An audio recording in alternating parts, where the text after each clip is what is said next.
Ano ba yung loli? Ano pa nga ba? Lulubog nilita.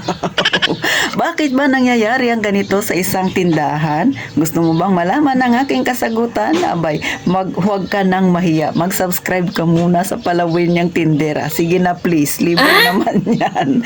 At syempre, paki-like na rin ang aking video mga kasari at paki-share naman kung hindi kayo busy. Kaya, umpisahan na natin ang real talk at masaya nating chismis.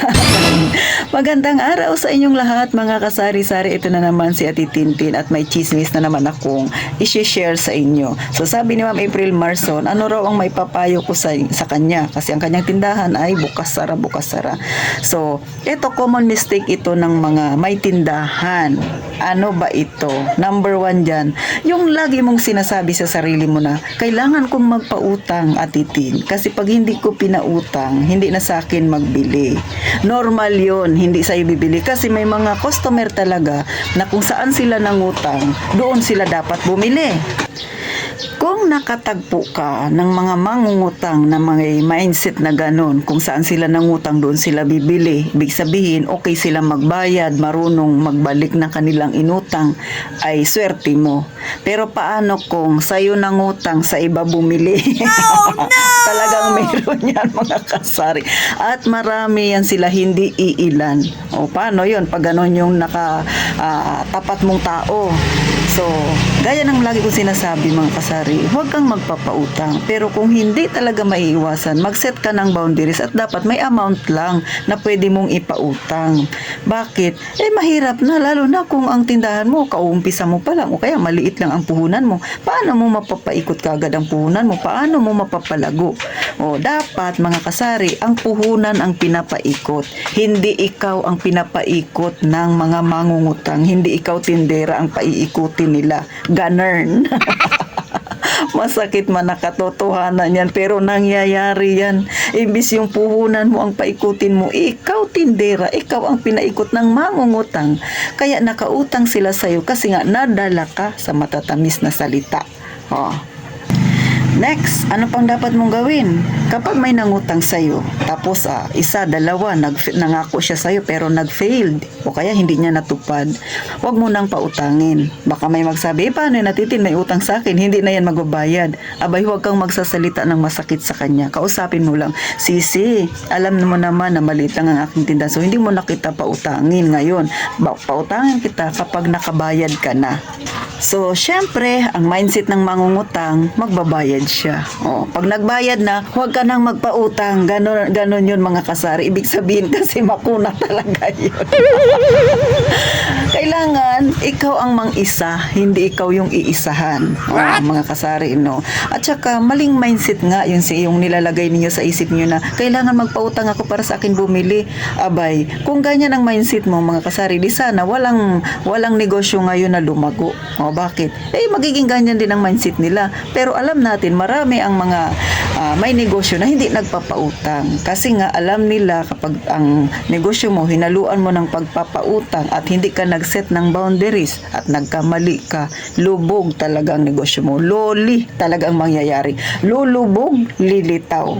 Mga kasari. Kaya nasa sayo yan kung paano mo hawakan ang iyong negosyo. Kahit ilan pang kagaya ko ang magpayo, mga kasari sa inyo, kung hindi ka natututo sa iyong pagkakamali, pabalik-balik lang, ay hindi pa rin yan maglago ang negosyo mo. Kasi nga, hindi ka nakikinig sa sarili mo. Ma-instinct ka na nga na alam mong pala utang, sumigi ka pa rin. Hala, sige, ipamigay mo yung paninda mo. Alam niyo mga kasari, ako mindset ko, kung alam ko yung isang tao na mangungutang, hindi ko siya pautangin, di bali na lang, ako na lang ang magamit ng aking paninda. At least alam ko kaya kong ibalik ang puhunan. At least ako ang nakinabang kesa ipautang ko sa mga mangungutang na hindi marunong magbayad. Magkonsumisyon lang ako mga kasari.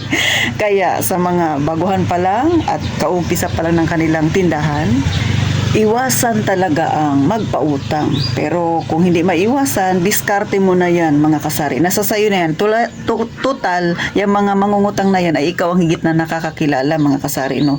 Lagi kong sinasabi, matuto ka sa yung pagkakamali.